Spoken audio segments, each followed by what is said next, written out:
Good evening. It's Thursday, February 27th, 2025, and I'd like to welcome you to the meeting of the South Brunswick Board of Education and to call the meeting to order. Please stand for the Pledge of Allegiance. I pledge allegiance to the flag of the United States of America and to the republic for which it stands, one nation, under God, indivisible, with liberty and justice for all.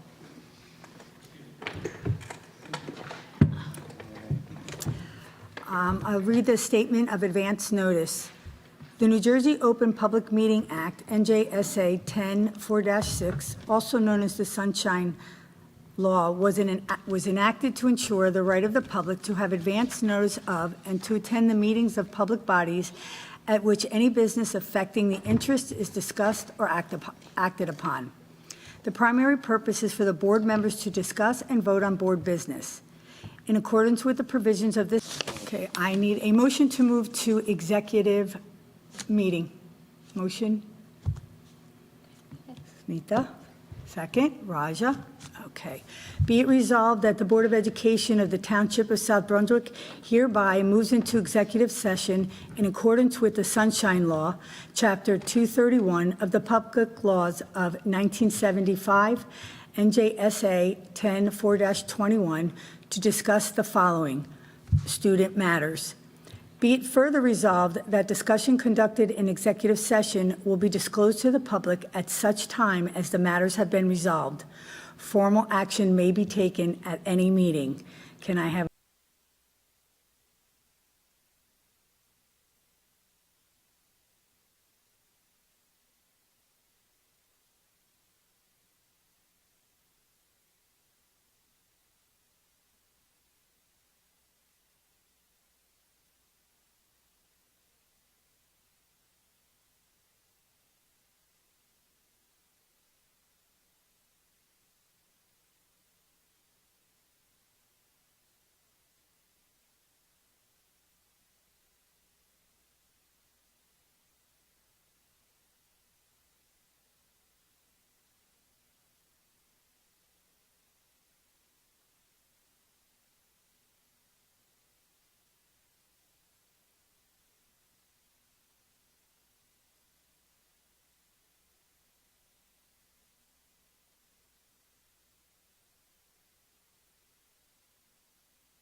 Good evening, everybody. Just FYI, our Board of Education is still currently in an executive session, and they should be finishing up in 15 minutes. So hold your seats and, buckle up. 15 minutes, we're going to start our actual meeting. All righty? Thank you.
Can I have a motion to reconvene to our regular session?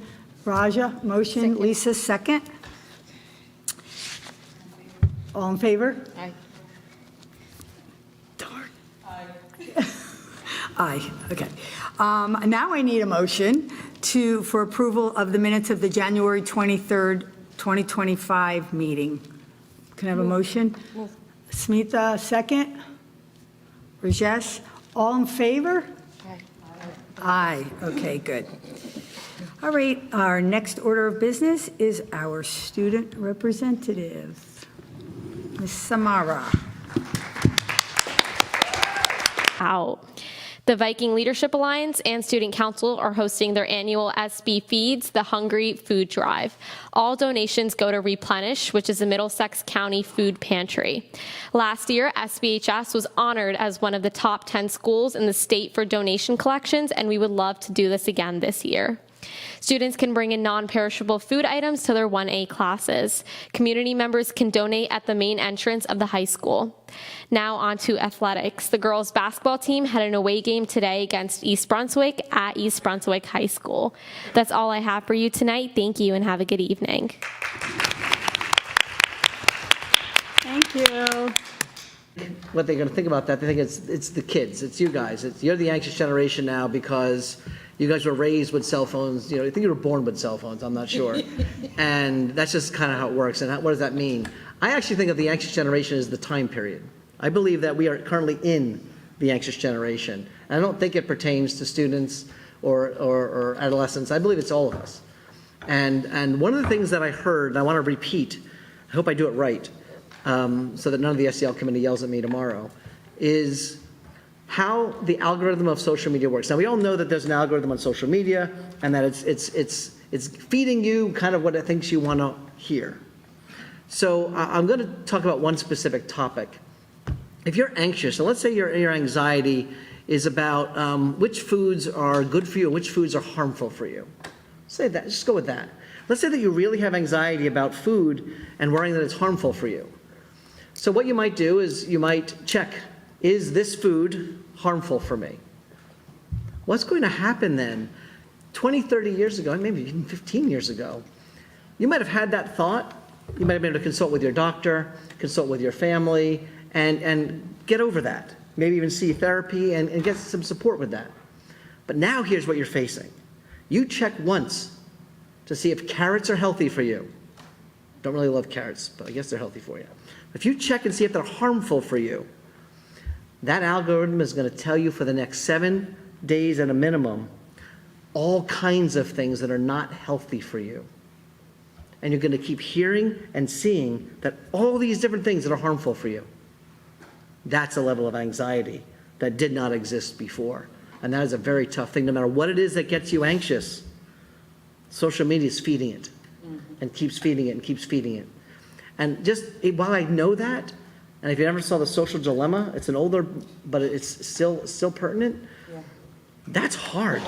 And when you live on social media, which I believe our generation, not just the young generation, does. President was a reader, and I did miss it, but I understand you read like War and Peace. What did you read up there? What did I read up there? Very sweet. That's right. But that was great. There were high school kids who were presented. There were just all kinds. We had students who've written books. Their books were published, and they were there. Really fantastic night. So again, to all of our librarians, amazing. And they just put on a great show. It was great. Yeah. Can I have just one quick second? Reggie, I think we're having some technical difficulty for the people that are watching us online.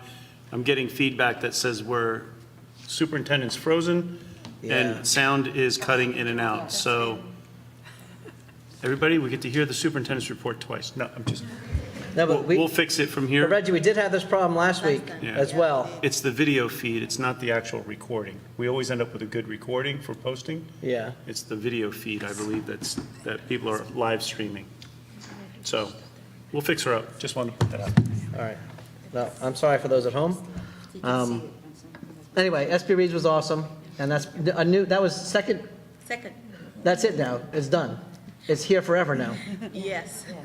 It can never go away. So congratulations on creating a new tradition for South Brunswick. What's called a broadcast from the Department of Education that will tell us more about how districts can either get some of that $3 million and what they'd have to do to do it.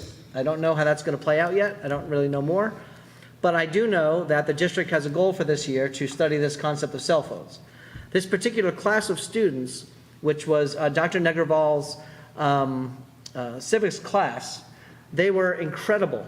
They were incredible. So I did ask them if they would be interested in talking to the board and sharing their beliefs and opinions. They were very, very honest and fair. And they would love it if the board would entertain that.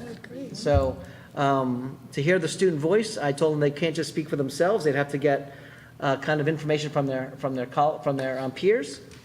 To do that, we're also going to help by having a survey that's going out to the community, to staff, and to 612 students. As we know, right now, the middle school is bell to bell. There are no cell phones in the middle school, bell to bell. The high school's policy is basically a teacher choice. And it's funny, when I asked the students the policy of the high school, they knew it. Because they know when they go to one class, it's one thing, and another class it could be a different thing. And that was not a violation. The board does not currently have a specific policy on cell phones. But I understand the boards would like to have one. Yes. Not that you'd like to have one that is bell to bell or not bell to bell, but you'd like to have this issue addressed. So we're going to get you some feedback. Going to have a little forum with that class.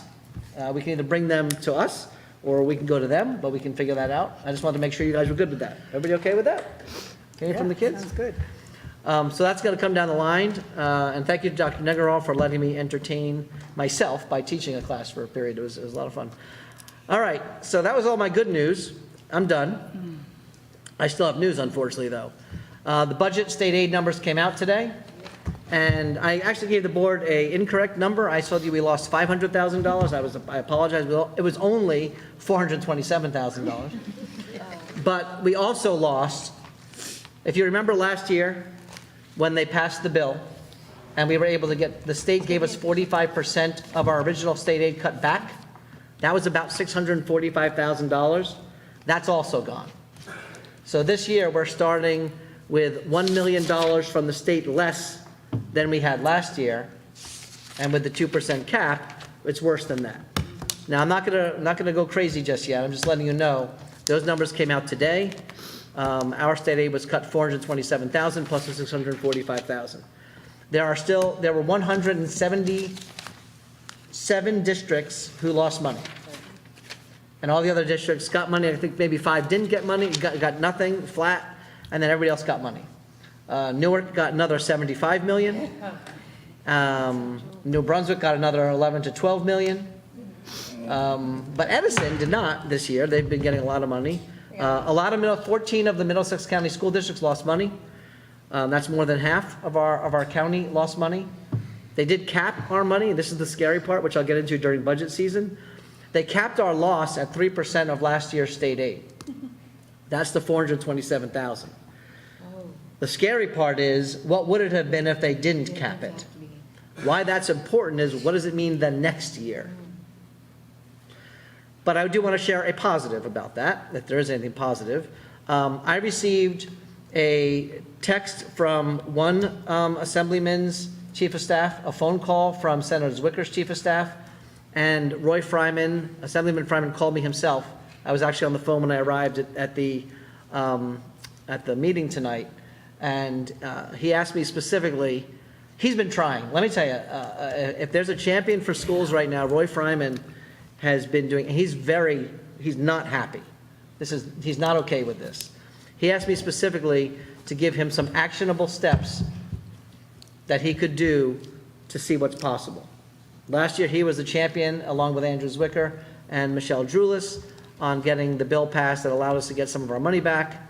I don't know if there's going to be an appetite in the legislature to do that again. I don't know, but he wants to help, and I know he's not happy with the outcome so far. They learned the same thing we learned today, and so the nice part is they reached out, knowing that this wasn't going to be okay, and they weren't just accepting it. Anyway, part of that whole deal, as you know, some of you asked to be on a committee, some of you will be on a committee, some of you, we weren't able to take everybody. I think we have a 50 or 60 person big committee, then we have a core team committee to look at basically the impact on enrollment and funding in South Brunswick. As you've heard me talk about, and I'll talk about again tonight during the old business, there are currently between 3,177 and 3,400 homes slated to be built in South Brunswick. There are currently 200 homes online. We are expecting about 800 homes to be occupied by next July. What that means is over the course of next year, we will be getting an influx of students. As I said the other day, I'm just saying it again as part of my report now, there is no choice. This board will not have a choice come the 26-27 year. You will have to do something. You will either redistrict, reconfigure, restructure. You will not be able to keep things as they are because where these homes are being built cannot go to the schools they are assigned to. Period. Cannot. There's no way unless you put tons of trailers behind schools, which might happen. But remember, we have a lot of seats. Yeah. So we want to do it right. We have seats. We don't want to spend extra money. We want to do it right. But understand, it is the R word. Redistricting is the R word. It's a bad word. And you're not going to make any friends. So I'm just warning you now. Board members, you're not going to have any friends after next year. Just letting you know. Other than that, it's a really important thing coming out. You have either received or will be receiving our Educator and Education Support Person of the Year recognition for nominations. The nominations are due March 6th, so next week, everybody, next Thursday. Send those in.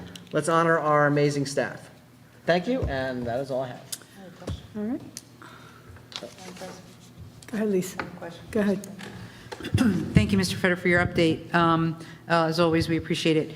I have a question regarding the funding issue. Are there any plans, or is it too early, to discuss what we've done last year where we gathered the troops, if you will, the students, the parents, the taxpayers to head down to Trenton for testimony? Is that anything that you're thinking about doing? Not right now. Okay, thank you. Back to me? Okay. Well, tonight we have lovely people in our audience that have worked very hard and that are going to be honored tonight for the 2025 National Merit Semifinalist Student Scholarship. And I am going to call up Mr. Peter Varela, South Brunswick High School Principal.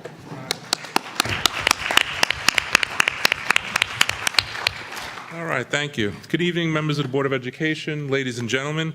Tonight, we're fortunate to honor a distinguished group of students and teachers.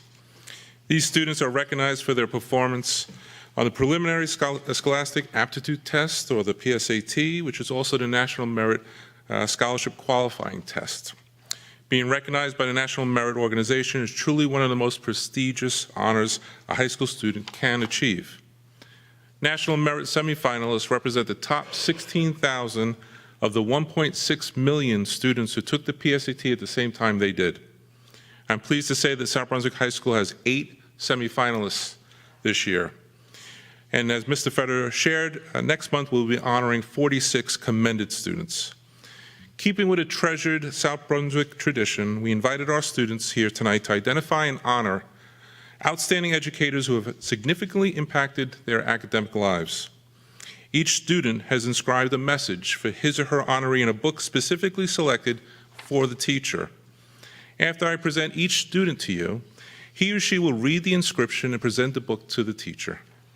Additionally, certificates of appreciation from President Laura Hernandez and the Board of Education will be provided to all honorees. So at this time, Board President Hernandez, please join me at the podium. Would the first row stand and form at the side?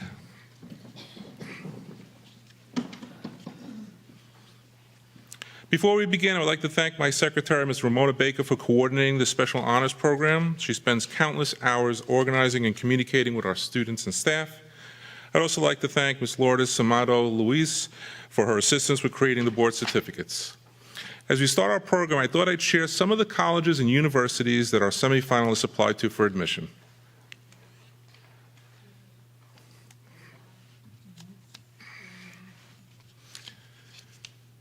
And here are a few of the schools that some of them have been accepted to.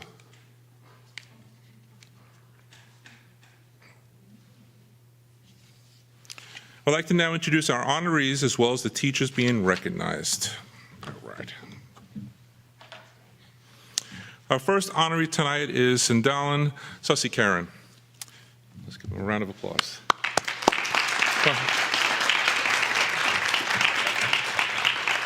He would like to major in computer science.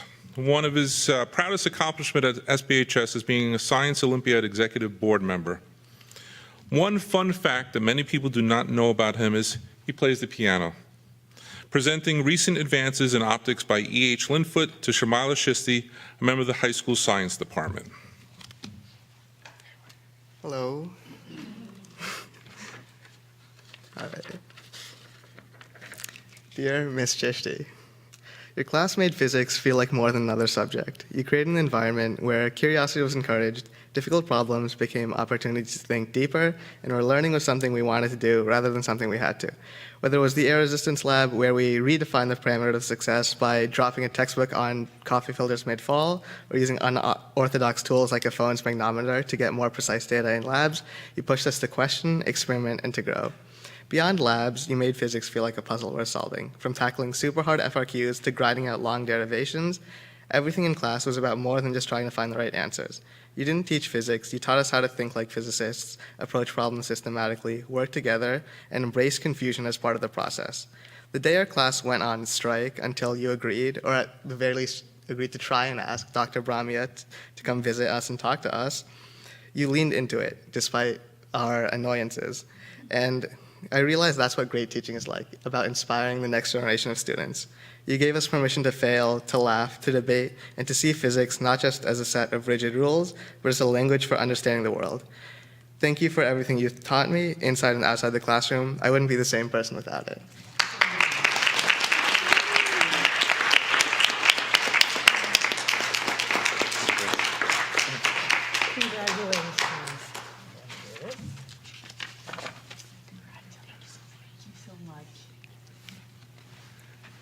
Our next honoree tonight is Mayank Theoris.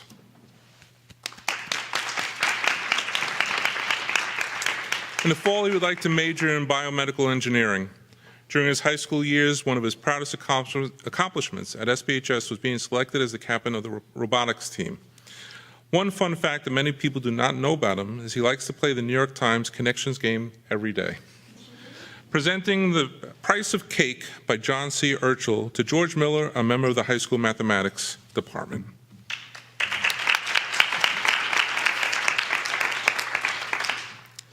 Dear Mr. Miller, I want to take this moment to thank you for what you've done for me throughout high school, not only as a mathematician, but as a person. When I was deciding what math class to take in sophomore year, I was worried that MCLA would be too difficult given its reputation. Still, I decided to try the class out and see if I liked it or not. The jump to MCLA was overwhelming at first, and I vividly remember my heart racing faster and faster on the first test when I didn't know how to solve any of the questions.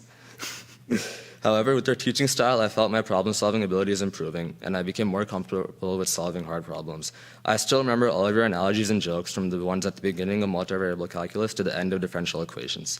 Your physical demonstrations of three-dimensional graphs and your jokes about how we always have to make stuff up to solve equations have stuck with me to this day, and I'm grateful that I was able to learn these topics from you. To me, your classes were more than just math courses. They were the highlight of my school day. I would always look forward to your class each day, and your support has helped me to not only become a better problem solver, but a better person. I sincerely hope you continue using your fun teaching style and keep on inspiring your students, just like how you inspired me. And just like you would always say, on a scale from 1 to favorite, I think you're my favorite teacher. It's Auerbach. Throughout my sophomore and junior year, I remember being genuinely excited to come to school for Latin during first block. Every single day was a distinct experience with something new in store. Your creative approach to teaching, with a new avenue of learning being pursued in every class, always kept me on my toes. From the questions you asked us about our daily lives, such as our morning routines and our favorite months of the year, to the many competitive Kahoots, class with you never felt repetitive, and this amazed me. Your passion for teaching Latin was definitely felt by me and, I'm sure, by our entire class. A prime example of this is the unforgettable Caesar assassination simulation on the Ides of March. The time and effort you took to organize this event shows how dedicated you are to your students, and it is nothing short of amazing. The intricate setup involved the entire class in a way I have never seen before during my entire time in high school, and I don't think any other person could have done it as well as you. I feel sorry for all the future Latin students who will never be able to experience the thrill of tracking down teachers in the building to find clues and piecing together bits of information in an attempt to figure out who Caesar is. Pre-Med.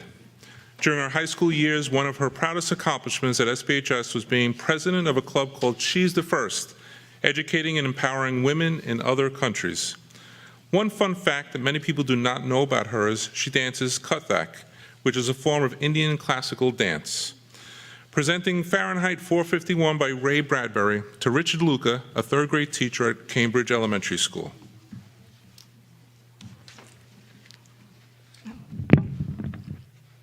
Okay. Thank you. Dear Mr. Luca, when I first tried to write this speech, I didn't know where to start because it feels like I have been waiting so many years to say these words. It feels like a lifetime ago now to make every single one of us felt like we mattered, like we were capable of achieving great things. You believed in us before we even knew how to believe in ourselves. And in that process, you changed lives, mine included. I will carry with me the lessons I learned in your class, even though I didn't realize at the time just how important they were. I remember how you made me feel like I had a voice worth listening to, and that has stayed with me, giving me the confidence to strive for my goals. One of these goals brings me here today. I'm honored to share that I have been named a National Merit semifinalist. It's an achievement I'm proud of, but not one I reached alone. It's a reflection of all the support, encouragement, and belief that incredible teachers like you have had in me over the years. Thank you for being the teacher who didn't just do their job, but who went above and beyond to make a difference. Thank you for being someone I will always look up to. I'm not done, sorry. I've realized over the years that one of the greatest gifts I've ever received, and perhaps one that I do not express enough gratitude towards. That is so awesome. Are you crying? I'm crying. I'm crying up here. Congratulations, honey. Great job. Great job. Congratulations. Thank you so much. Here you go, guys. This is for you. Oh, thank you. Wow. Thank you, Neha.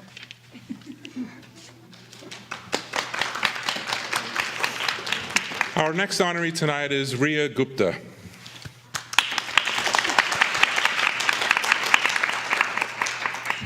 Riya would like to major in economics on a pre-law track. During her high school years, one of her proudest accomplishments at SBHS was organizing the first reproductive rights rally in SBHS with over 300 student supporters. One fun fact that many people do not know about her is that Riya loves collecting records. Presenting Funny Story by Emily Henry to Ellie Nichols, a member of the high school mathematics department.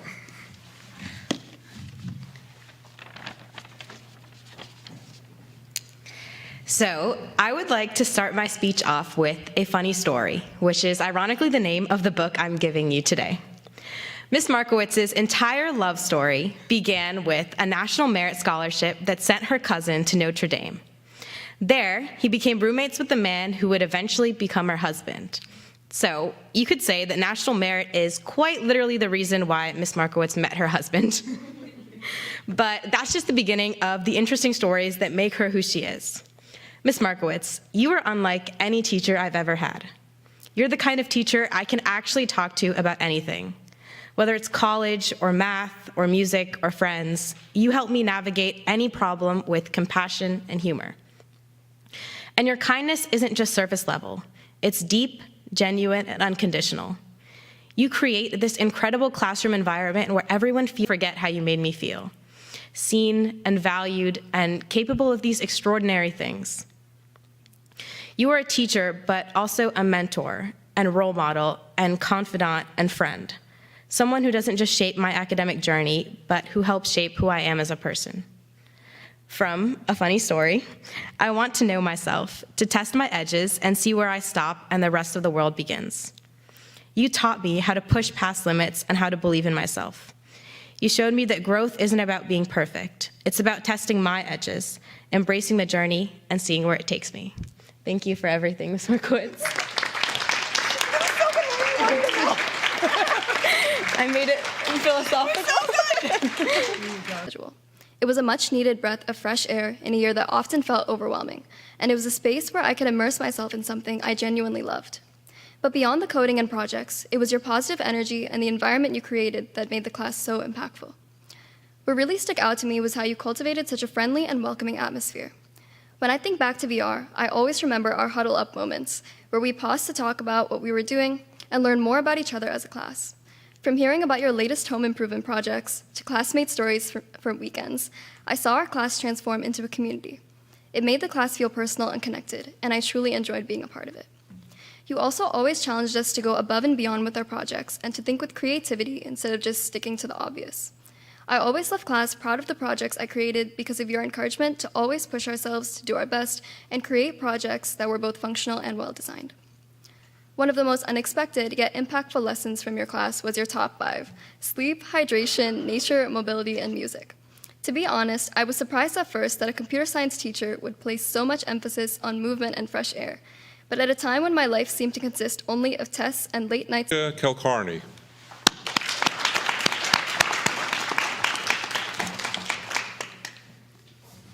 Thank you for assisting me. Tanishka would like to major in cell biology. During our high school years, one of her proudest accomplishments is being a current member of the National Honor Society. One fun fact that many people do not know about her is that she also likes to dance Kathak, which is a form of Indian classical dance. Presenting Phantoms in the Brain by Oliver Sacks, MD, to Suba Aswaran, a member of the high school science department. Thank you, Mr. Varela. Dear Ms. Ishwaran, throughout my education, your guidance has been the most pivotal in shaping my outlook on learning. I still remember the morning in 7th grade when we had a conversation about our biology class before class started. You asked how I found the class and biology as a subject, and I shared my excitement. Thank you for challenging me, inspiring me, and helping me discover my passion. And thank you for the guidance you offered during my visits to your classroom in my senior year. I will carry your advice with me as I continue through my education and career, always remembering how your encouragement ignited my initial spark of passion. Thank you.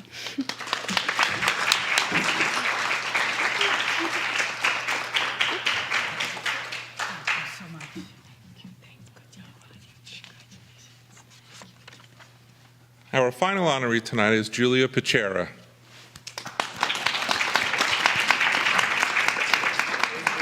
Julia would like to major in mechanical engineering.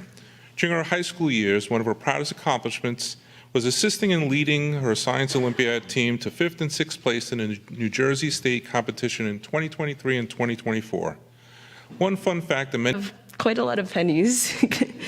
Reflecting on my 3rd year of Scioli, I think it's genuinely miraculous that I'm always greeted with a smile every time I virtually barge into your classroom uninvited. Thank you, sir, for your past and continued patience and openness to conversation. There have also been many times on my Science Olympiad board journey where I have been quick to judge others or think negatively about things. You never fail to give others the benefit of the doubt, which always makes me somewhat grudgingly reflect on myself and how I can be a more compassionate leader. Oh, side note, I guess now I can join the group of Scioli alumni who can finally stop begging for you to delay your retirement. All jokes aside, thank you so much for continuing to advise Science Olympiad, even though it might give you a considerable headache at times. Science Olympiad has given me so many lovely memories, so much rich STEM knowledge, and so many amazing friends for which I am forever grateful. This club would not be possible or quite as enjoyable without your advisorship, so thank you. Thank you so much, Mr. Noble, for being such a warm, kind, and amazing teacher, Scioli advisor, and overall a wonderful human being. I may never be able to fully express my gratitude or give you the honor you deserve, but hopefully this little inscription made you smile. Thank you, Julia.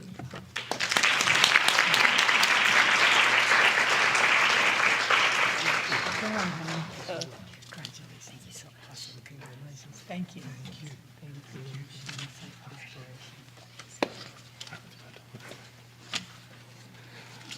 I want to thank each of our National Merit semifinalists for selecting just the right books for their teachers and for documenting and sharing the impact that they have had on your academic careers. I also want to thank our teachers for making a difference in the lives of our students. Additionally, I would like to honor our students' parents tonight for their hard work and support. I would ask them to please stand and share a slide recognizing all of them. So parents, please stand, parents. Parents.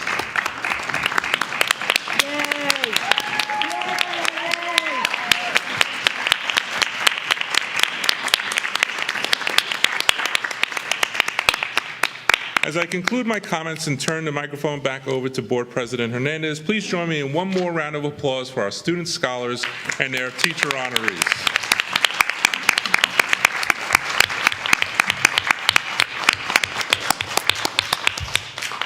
Well, this is always the best part of the board meetings, when we have our students come up and just, like, I'm going to cry. Like, just, we're just so proud of you, and to know you're going to do amazing things is awesome.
Well, that was awesome, awesome, awesome. Do I have to like motion back to come back, or just say welcome back? Okay, we're back.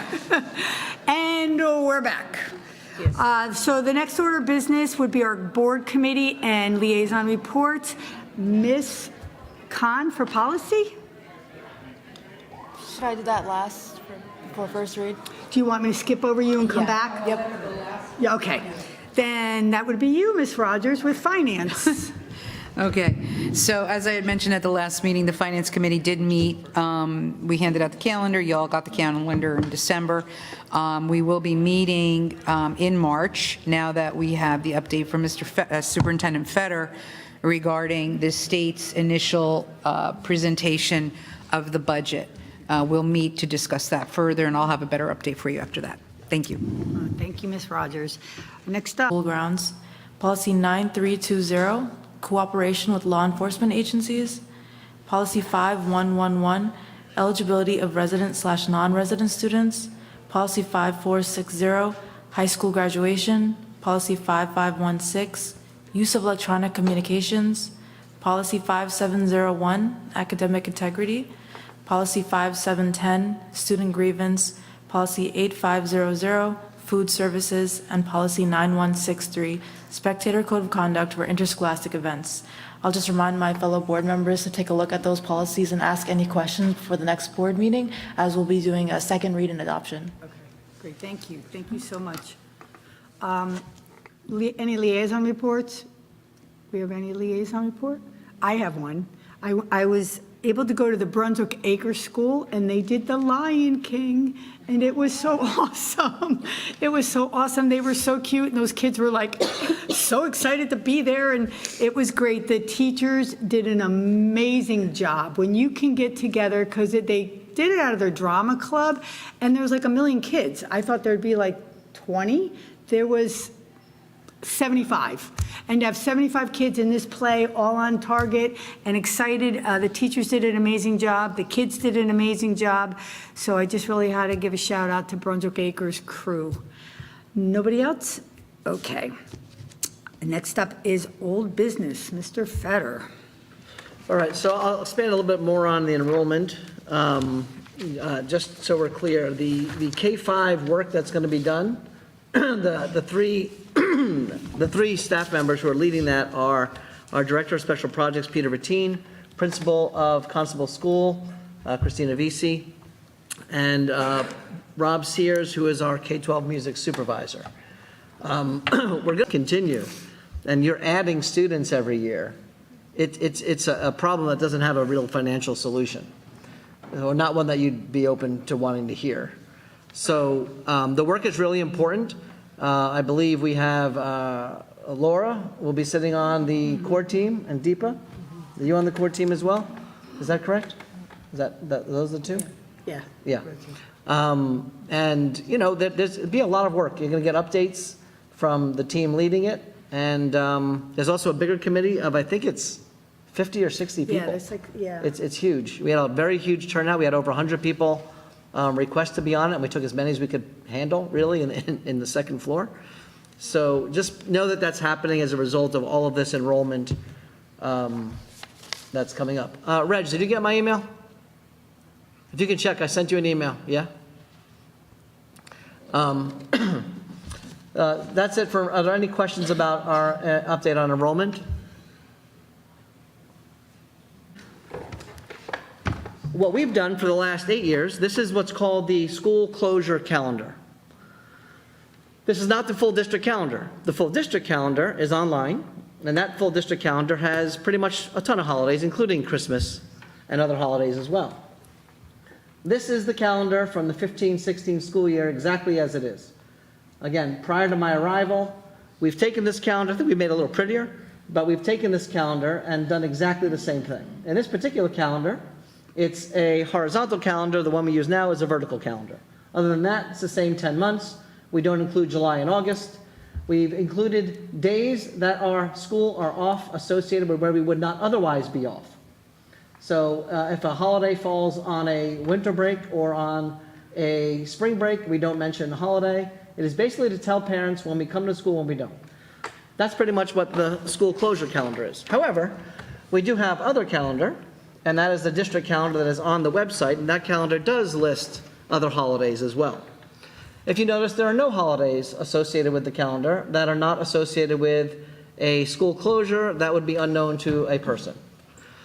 There are other calendars that exist out there in many districts, but I really, my part tonight is I'm just sharing that. I'm not making a recommendation to the board. I'm simply sharing facts because some information that came to me was there was a misunderstanding about the concept of what's happening with the calendar. Again, at no time from minute one to now has there been a recommendation by anybody, including myself, including any board member, to remove Christmas or any other holiday from any calendar, period.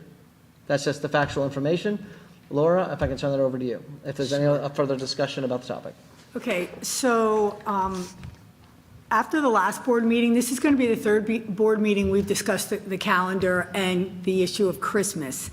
So after the last board meeting, the board, the superintendent, and I myself personally received multiple emails from both board members and residents regarding adding Christmas to our school closure calendar, which is what Dr. Feder was just talking about. Dr. Feder, I gave you a doctor. You're a doctor. High five. He's a doctor.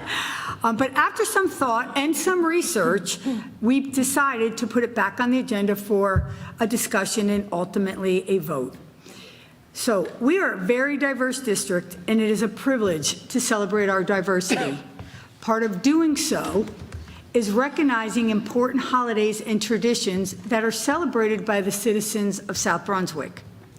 The holidays that we currently acknowledge with the days off encompass this phase of break or spring break, so they tried to change the whole calendar to school closed, as like West Windsor has it.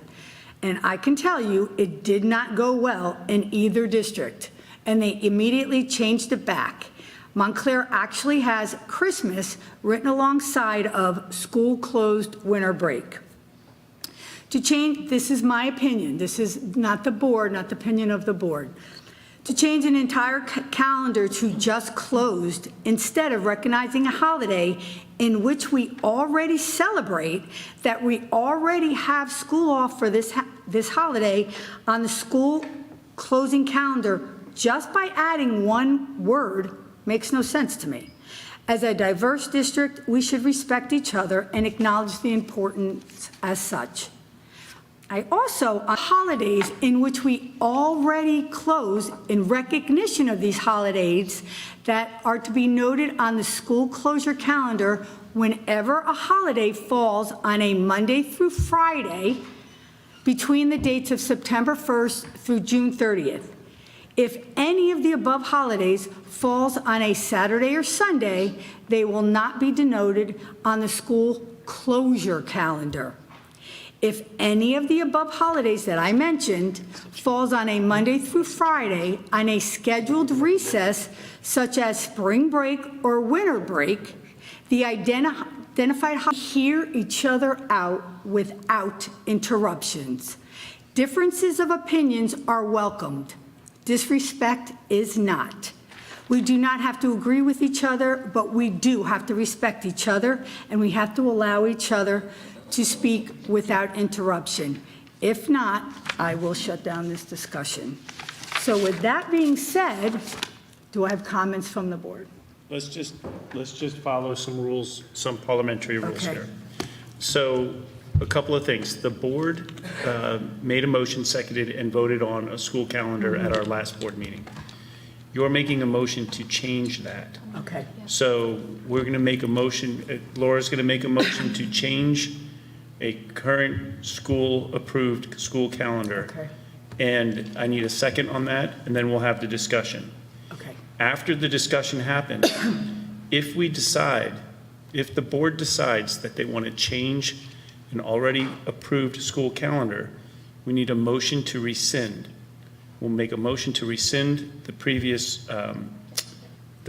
board-approved calendar, and then I get a second on that. We'll open it up for discussion.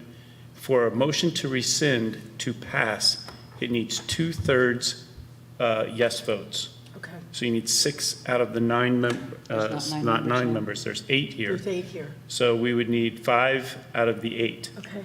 to make that happen.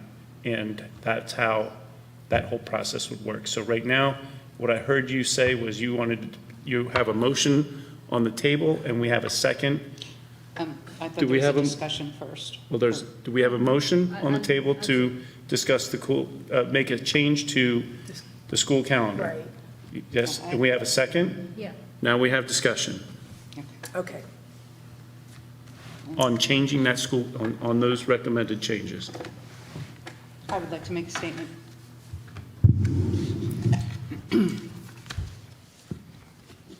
First and foremost, as a woman of Catholic faith, I support any references to Catholic holidays on our district calendar, along with any other religion, on and approved by the dates indicated are for academic classes which will not be in session during breaks. This calendar is a tool, a practical tool, just like calendars for state and federal testing, PTO meetings, and sports. They all have their own calendar, and none list holidays. These, along with the 9 individual school calendars, roll up into the master district calendar, which again lists every holiday. Parents want a practical, uncluttered view of schedules, including, but not limited to, when they have to bring their child to play a sport, when testing takes place, what days the district is closed, so vacations, childcare, or days off is not listed because school is not in session during summer break.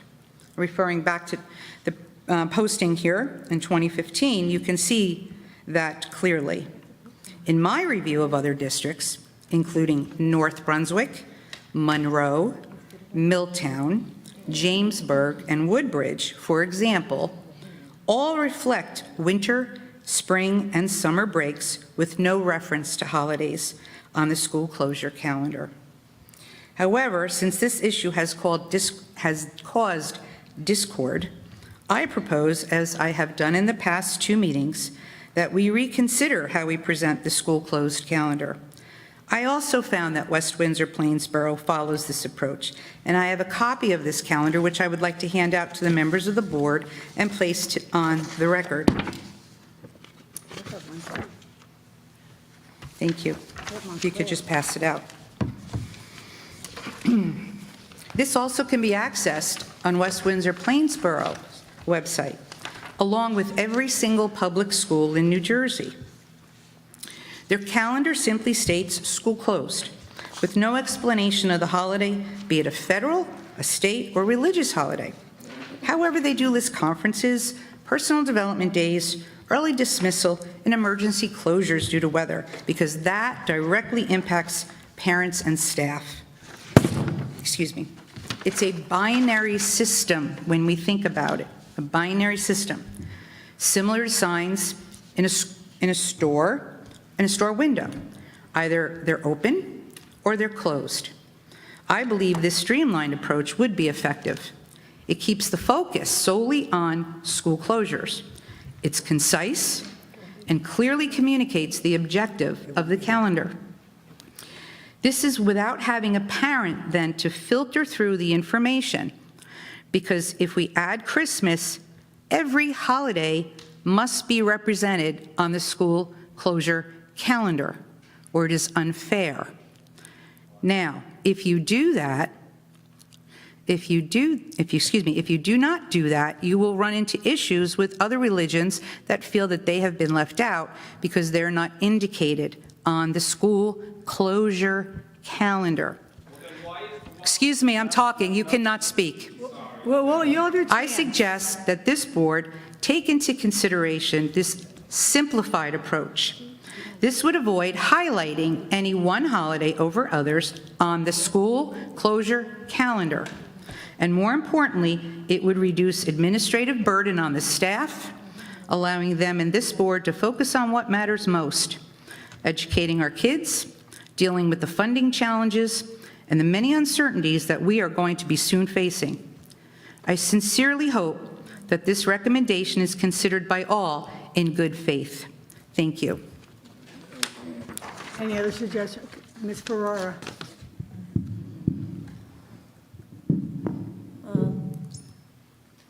Thank you, Lisa, for sharing.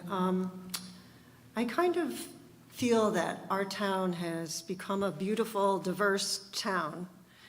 And for us to adopt this school closing calendar with nothing on it to denote that diversity that we all share in this town is,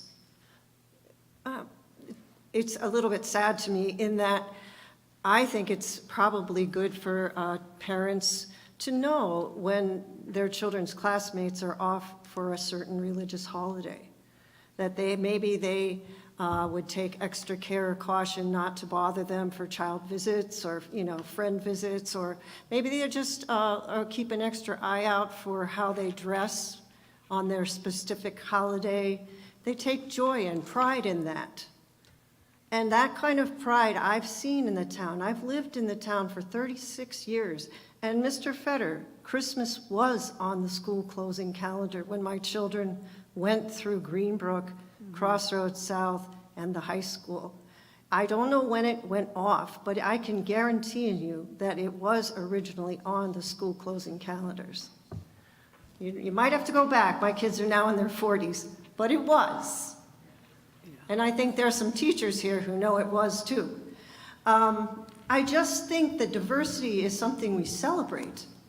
I argue that there wasn't a sense of inclusion for the Christian holiday, in that we know winter break is specifically tailored to allow us as Christians to celebrate Christmas. I personally think this is a boring calendar. This doesn't celebrate diversity. And to put Christmas on, as Ms. Hernandez suggested, is inclusive, and it doesn't hurt anyone. Thank you.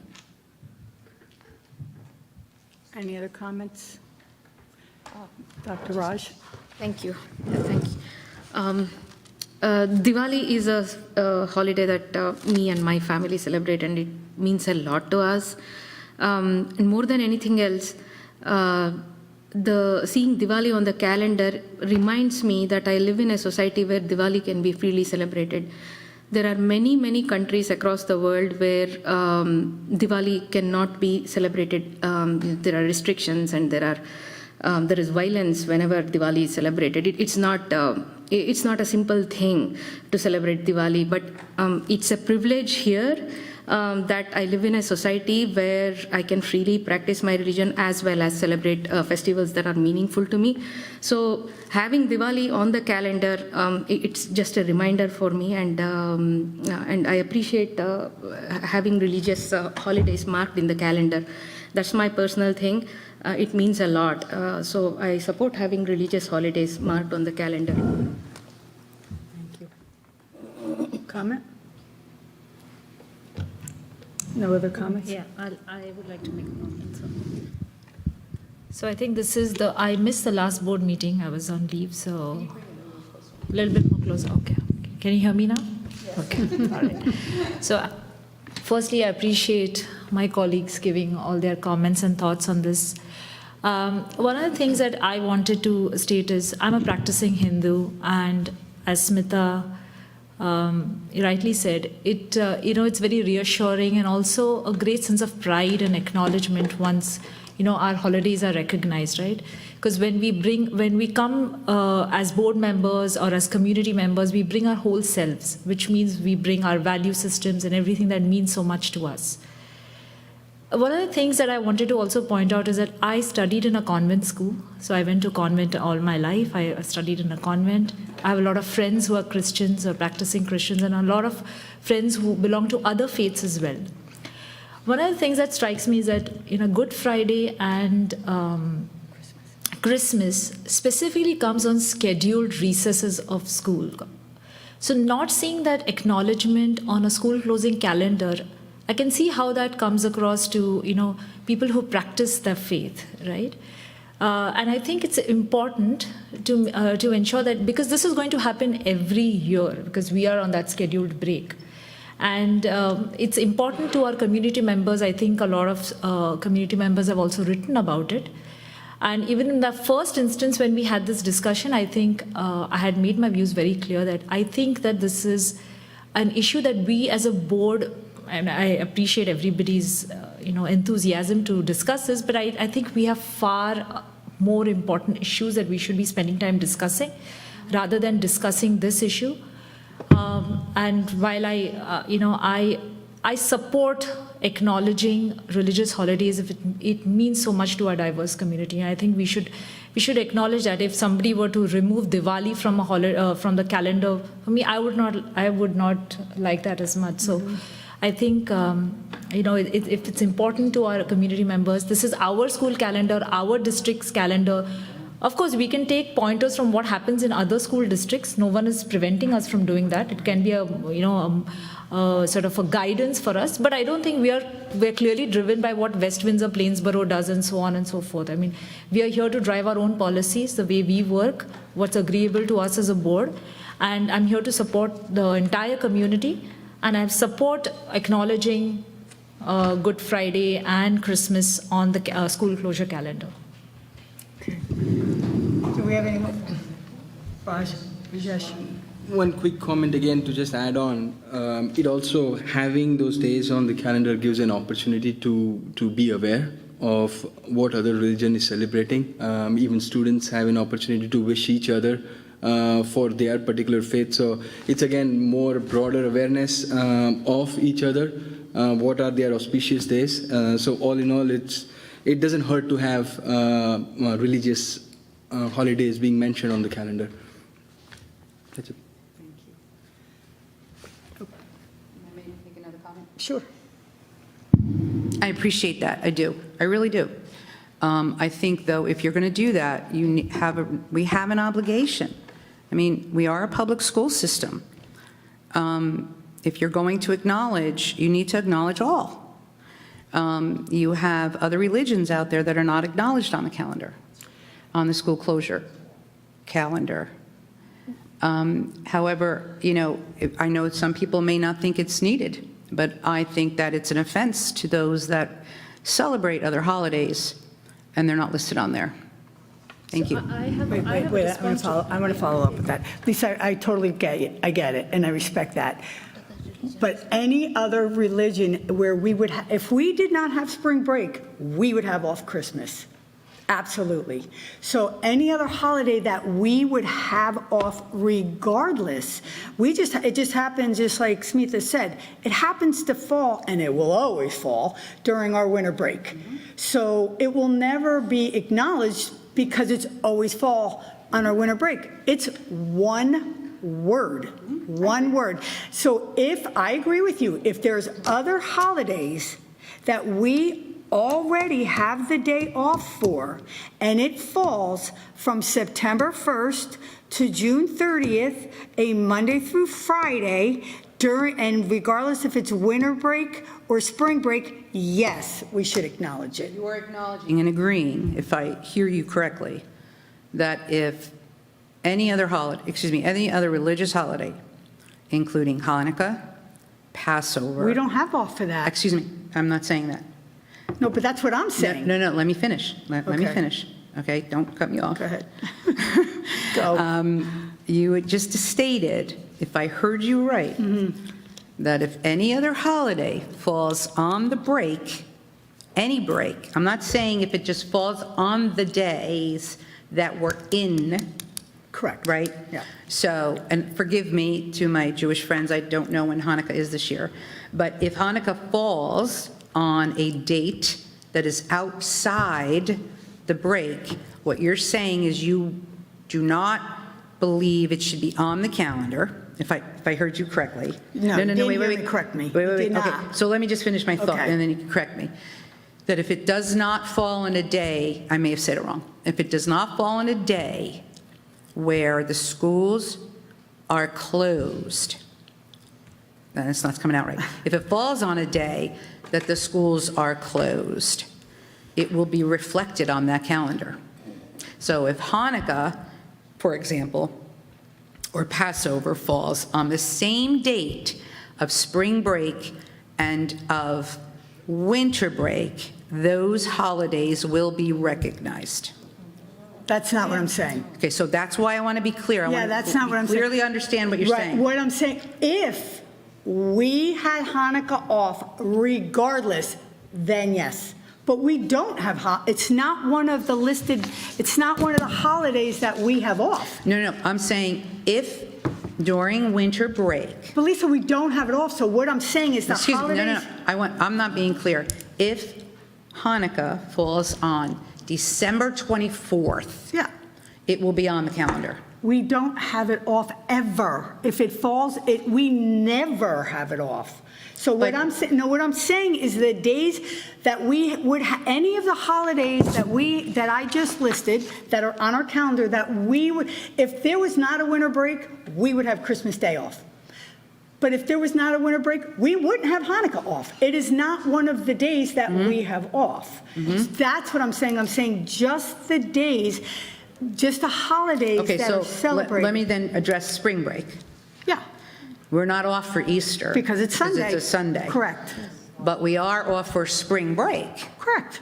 So are you saying that Monday through Friday. If Passover lands on spring break, you're saying that just because we don't have off for Passover, we would not acknowledge Passover? Not on our school clock. That's exactly what I'm saying. I wanted to be clear. Because it would not be on, I'm just saying this, the days that we have, it is one word. That's all it is. And if we don't have it off anyway, then we don't put it down. We wouldn't have off anyway. Just want to be clear. Yeah, exactly. And if Christmas falls on a Saturday or Sunday during spring break, I understand. it doesn't get acknowledged. I understand. Okay. Just wanted to be clear. Okay. Any other comments? We're good here? Okay, Dave, what's his procedure So now? we have a motion on the table, a second discussion to change a motion that's already been approved by the board. So we need a motion to rescind our last board meetings. I'll call for it. I'll just do this. I'm making a motion. You do it. To rescind our last board meetings calendar motion that approved the days off calendar for the school year 25-26. Can I get a second? I got a second from Julie Ferrara. Now I'm going to take a roll call vote, and we're going to need 5 of the 8s to be yes. And I will go Ms. Julie Ferrara, Yes. Ms. Alicia Khan, No. Mr. Raja Krishna, No. Dr. Smitha Raj, Yes. Mrs. Lisa Rogers, No. Mr. Rajesh Soni, Yes. Mrs. Deepa Karthik, Yes. Ms. Laura Hernandez. Yes. We have the 5 of the 8. So that motion carries. We rescinded our previously passed board motion. Now we have a motion that's on the table to make changes to our school closure calendar in the form of noting holidays during the work weeks or during Monday through Friday that fall in a given break. Correct. That's basically what I'm hearing. I mean, a lot of it's gone back and forth, but that's what I heard. Yep. That we're going to note Of the holidays that were Holidays. listed. Monday through Friday that fall within a break. You had a first, we had a first, we had a second, we had discussion. Now I'm going to take a roll call vote, because I think this one's important, since it's, No, don't you have to make a motion to change? I mean, we've already rescinded. she made the motion. Motion to change it, though. She made the motion to change it. That's Okay, what's on the table. okay. We did a motion to rescind the previous board-approved calendar. That's been rescinded. Now we're making a motion, making changes to our current calendar, and I'm going to do a roll call vote on that just because it's important, and it shouldn't just be On the a record. yes, no, or a yea or nay. So Excuse me, he has a question. Just restate it. Restate the question.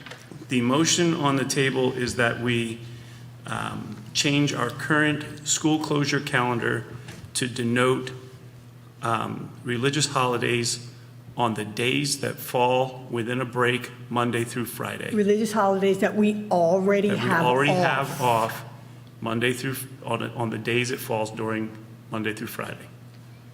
If the school is closed during a break, we will denote a religious holiday if it falls during that break. Religious holiday that we would have off regardless if there was a break or not. Correct. Same, am I saying the same thing? You are. I Yes, just want to thank make you. sure, Okay, getting me mixed up. All right, clear? Hey, I'm calling the Everybody doctor. clear? Yeah. Golden? All right. Here we go, roll call vote. Ms. Julie Ferrara? Yes. Ms. Alicia Khan? No. Mr. Raja Krishna? No.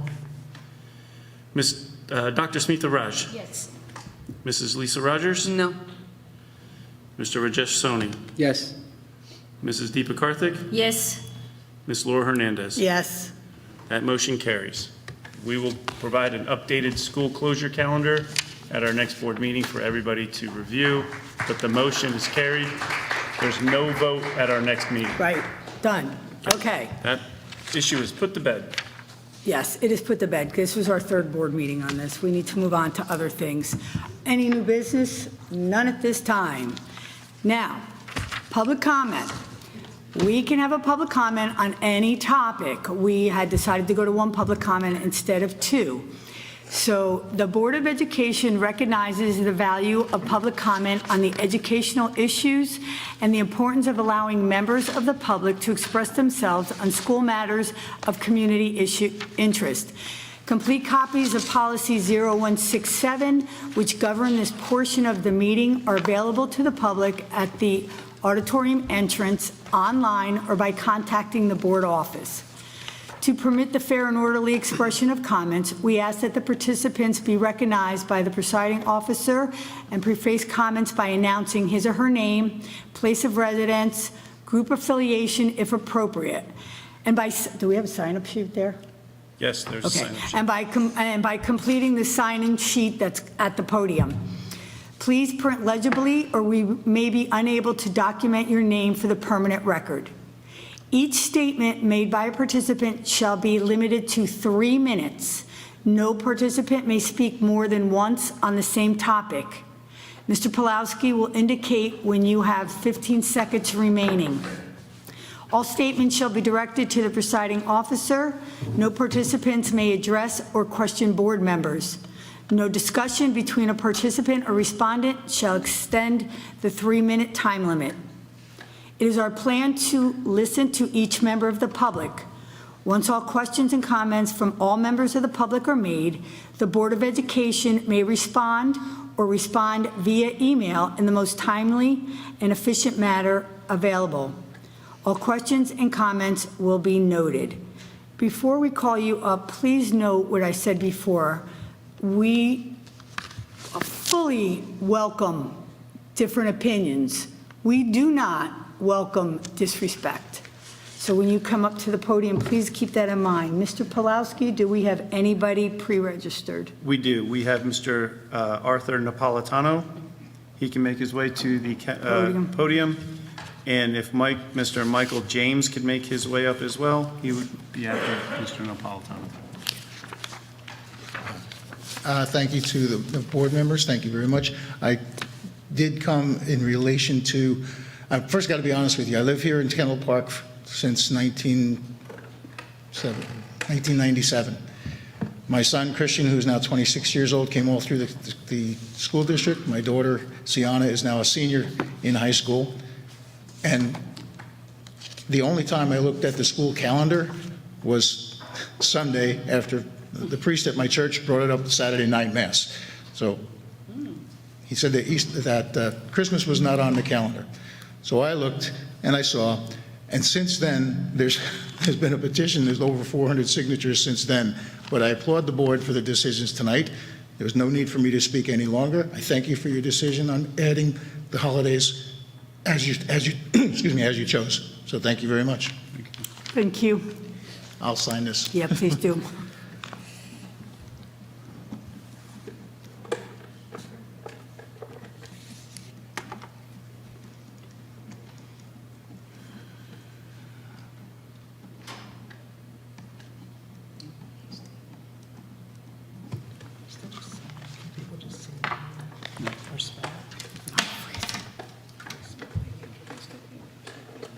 I'll just sign in first. So. Okay.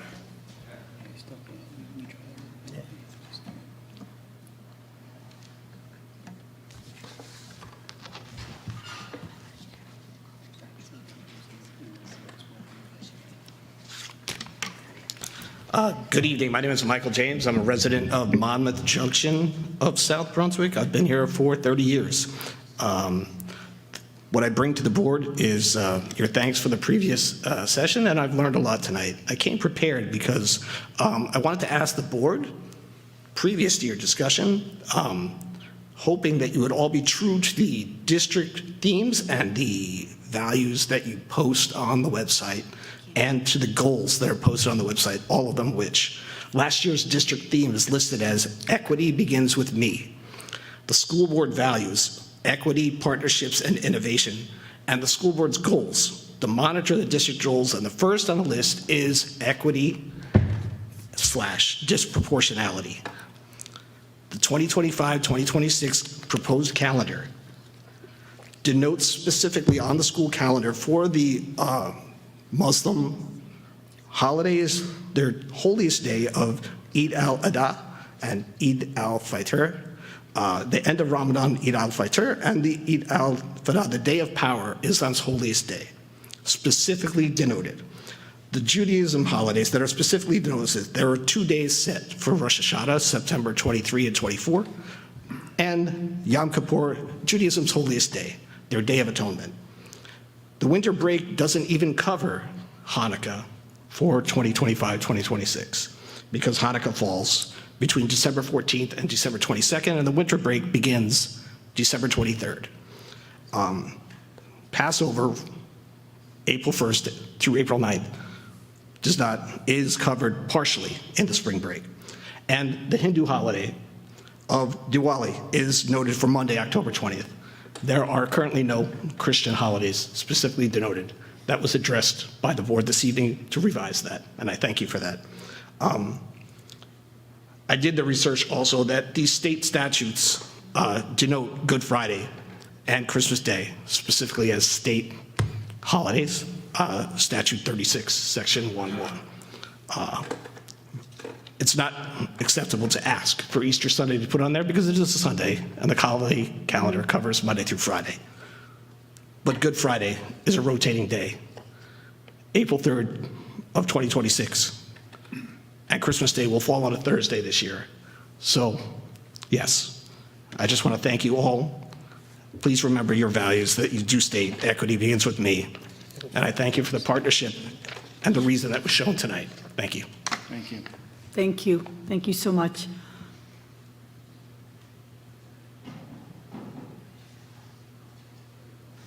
Hello, everyone.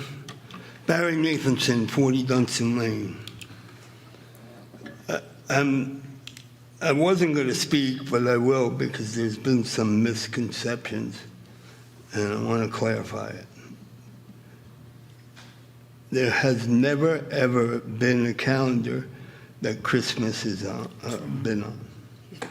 And I will be happy to send it to the board, some older calendars. Christmas has always been designated on, we have a live calendar now, so it's a lot different than when I first moved into the district or when I first came on to this board. We used to have a live calendar, but it was a sheet. And the sheet said Christmas. The closures holiday list never, ever said Christmas. Okay, that's the first misconception. In the Jewish religion, we have approximately 15 to 20 religious holidays. The only two that are on are days off. But so giving you a history, when I went to school, I personally and anyone Jewish had to take the day off, and because it was not on the calendar, we did not get the day off. I had to miss a day of school. So you understood that. The other thing too is that you took if you look it up, you rescinded a vote, which you're allowed to do. However, the next vote has to be done by New Jersey state law on the following meeting, not the same meeting. And Mr. Pulaski, you should really look that up because that's the way it's supposed to be, because the rest of the public should have a chance to to come up here to speak on the revised resolution or revised change, which they haven't had because they didn't know that that was happening. So I think that you need to look at that, and that was an error on what was done this evening. Okay? Thank you. Thank you. Well, we will review that and, if need be, place a motion on the agenda for our next board meeting.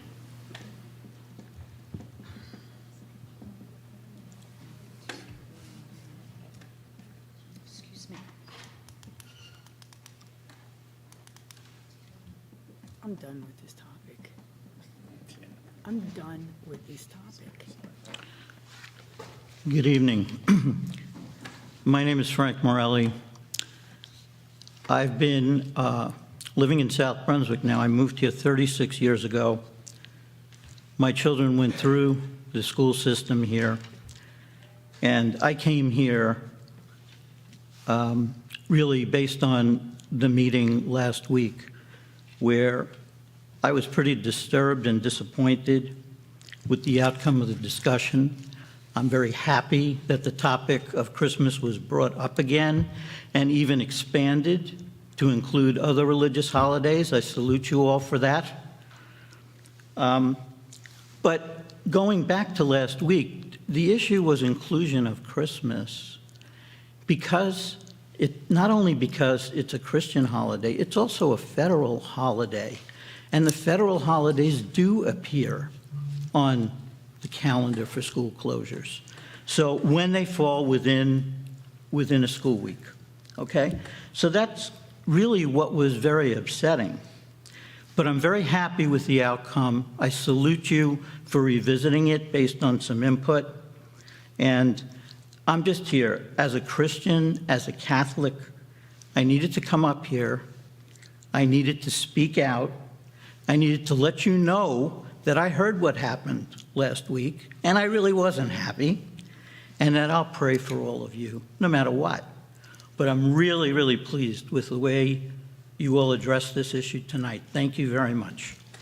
Thank you.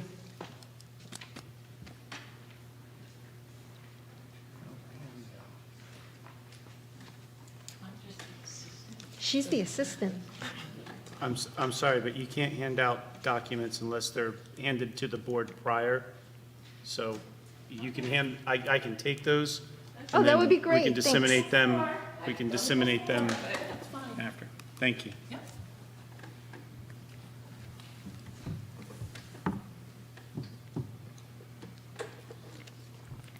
Hi, Lisa Garwood. I live in Heathcote. I'm so glad I'm not sitting up there tonight having to make these really difficult decisions that you guys are making that are so fraught with emotion because they're so personal to all of us. And after watching last week's meeting, it really got me thinking. It really got me thinking. So a couple of thoughts in regards to the school closure calendar versus the live one as a parent and a teacher. The days off calendar is supposed to be a quick reference for staff and families. We always hung it, teachers still do, they hang it right behind their desk. The more information on it, the more crowded it becomes and the harder it is to read. If you look at the handout of West Windsor that we've all probably could see in our sleep now, their days off calendar only contains the information about whether there's school, whether it's off, or if there's early dismissal. It's clear, concise, quick, and very easy to read.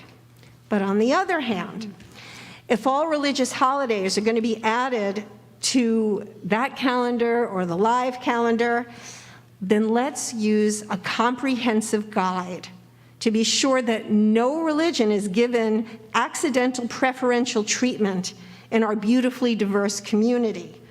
Judging which holidays are important enough to be mentioned simply because there's currently a day off for it can easily become a problem as our community changes and grows.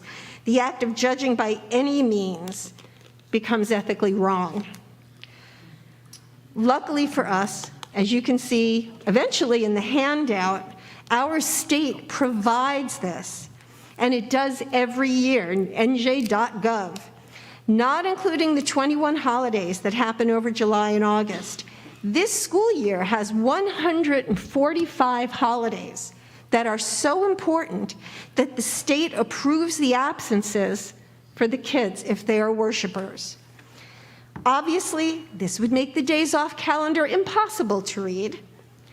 They could, maybe should be added to the live calendar, which contains many holidays and is already robust with information. See the last page of the handout. Personally, for whatever it's worth, I personally think school calendars should purely be about school information. People can easily find religious holiday information from their religious institution or Google. It took me less than 20 seconds. But if we're going to include the information, let's be sure not to leave any of our community out. Thanks. Thank you.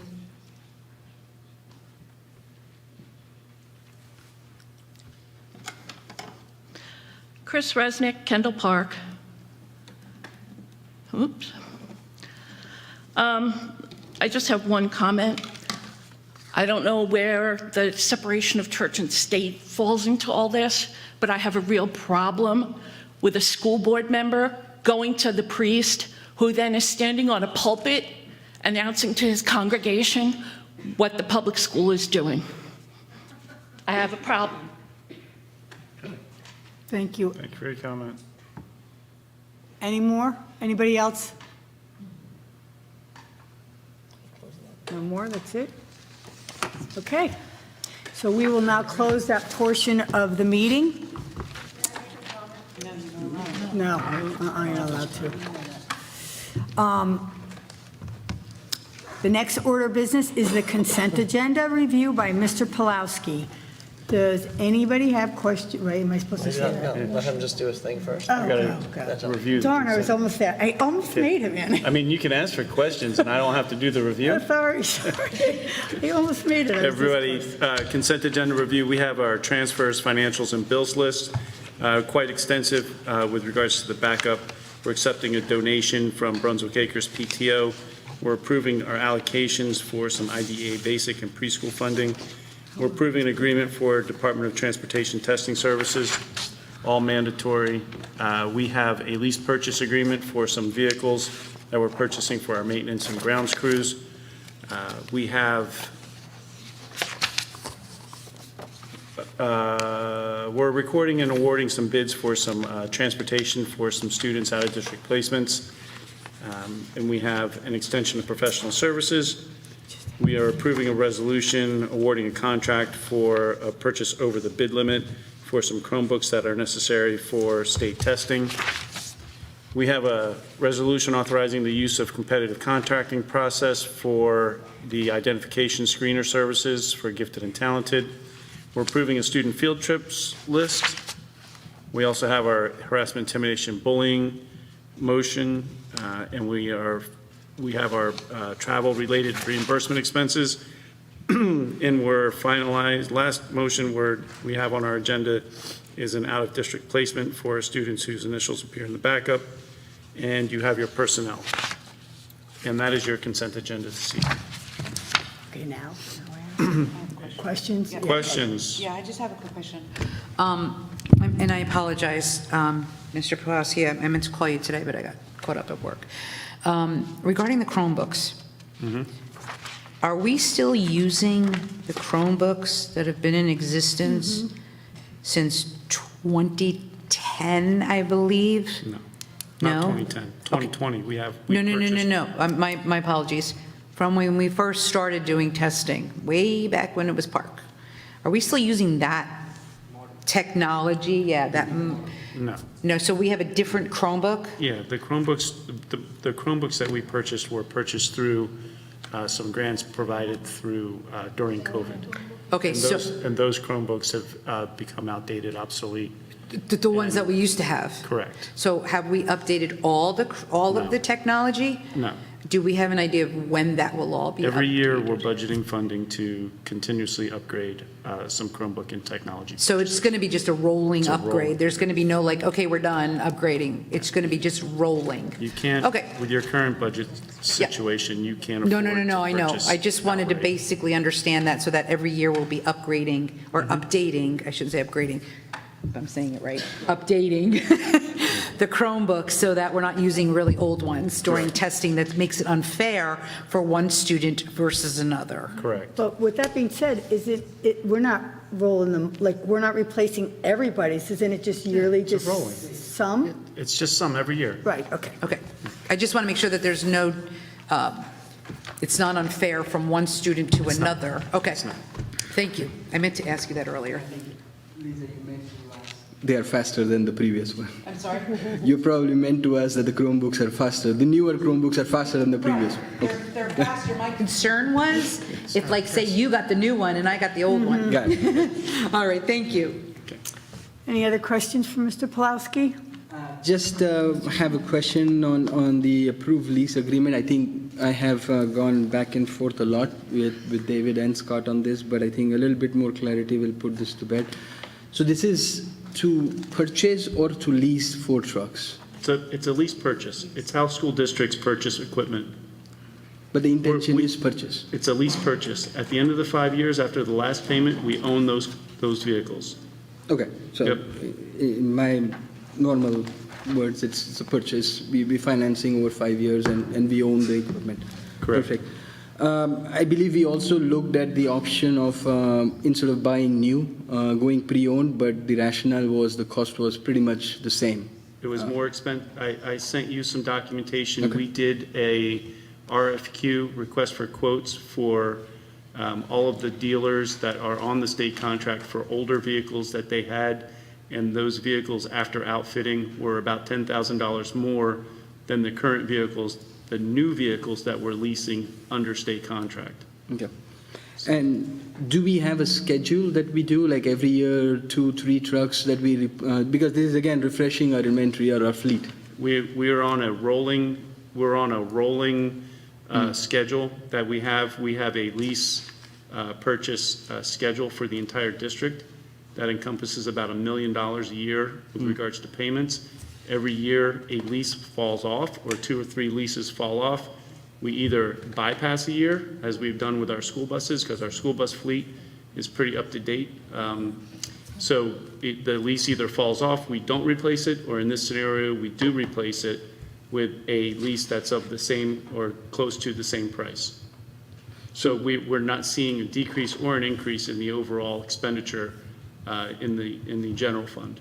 Okay, so when this lease kicks in, we don't have any other trucks on lease right now that we are paying? We don't have trucks, we have school buses. Of course, no, And we have other leases, but no, we do Sure, not. no, I'm only focusing on trucks, just to make sure. Okay, and this is just another thing, maybe not a question to you, David, but just in general for the board. Currently, I believe what we have is we are owning 9 trucks in our fleet, plus 3-4 drum trucks and other equipments as part of it. Another option that could be thought, again, not right now, but something that we can engage snow removal services rather than having our own fleets doing our own services. So having or owning our own fleet of trucks increases a lot of TCO. There is an insurance, maintenance, the effort, the labor that you pay. So engaging services, like we engage a lot of vendors for services, can sometimes be cost productive, something for us to consider. Again, I understand we have 90% of fleet and we cannot cut over to contractual services like removing snows, but something to kind of be cognizant and aware of. If there is a way to split out, let's say a school or 2 schools for snow removal as a pilot project, and then eventually make it more district-wide. So something to kind of think on, or if you have a question, something to ponder on. We can talk about that during a committee. We could talk about that during committee. That's where that would fall first, prior to having open discussion now without prior knowledge. Send a note to Mr. Krishna about that, because it's under business operations, about what you're looking to accomplish. That would be helpful. Will do. Any more questions? Any more questions? Okay, can I have a motion?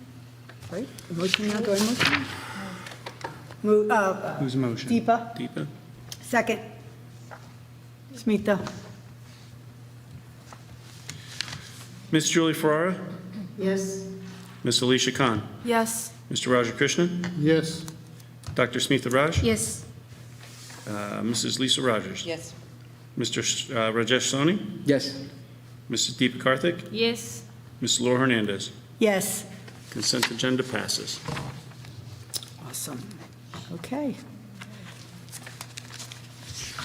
I don't have another motion. Okay, that's it. Okay, so please note that the next scheduled Board of Education meeting is set for Thursday, March 13th, 2025 at 7 o'clock right here. And can I have a motion to adjourn? I almost hit it. Alicia, second? Julie? Okay. All in favor? Aye. Aye. Good night, South Brunswick.